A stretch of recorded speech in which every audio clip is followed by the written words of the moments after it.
কথাই আছে, স্তব্ধতায় বন্দী থাকে না প্রতিভা, কোনো না কোনো ভাবে এসেই পড়ে প্রকাশ্যে।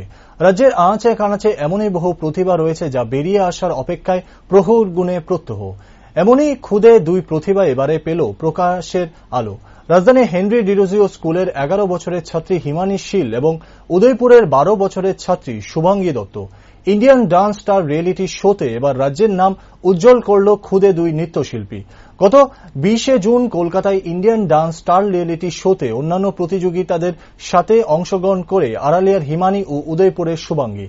ইন্ডিয়ান ডান্সিং স্টার রিয়েলিটি শোতে সারা দেশ থেকে 350 জন নৃত্যশিল্পী অংশগ্রহণ করেছিল। তারই মধ্যে ফাইনালে ভালো পারফরমেন্স করে সবাইকে পেছনে ফেলে প্রথম স্থান অধিকার করে আড়ালিয়ার হিমানী শীল এবং দ্বিতীয় রানার আপ হয় উদয়পুরের শুভাঙ্গী দত্ত। 10 তারিখ আমরা কলকাতায় যাই ইন্ডিয়ান ডান্সিং স্টারের সিলেক্ট হওয়ার পর হিমানী শীল। তো সেখানে যাওয়ার পরে স্টেপ বাই স্টেপ তাদের পারফরমেন্স একের পর এক হয়। তো তাতে প্রত্যেকটা স্টেপে সে ভালোভাবে পারফরমেন্স করার পরে ফাইনালি গ্র্যান্ড ফিনালিতে ও সিলেক্ট হয়। তো গ্র্যান্ড ফিনালিতে সিলেক্ট হওয়ার পরে সে চ্যাম্পিয়ন হয়ে আসে। তো সেটা আমাদের কাছে বিরাট প্রাপ্তি।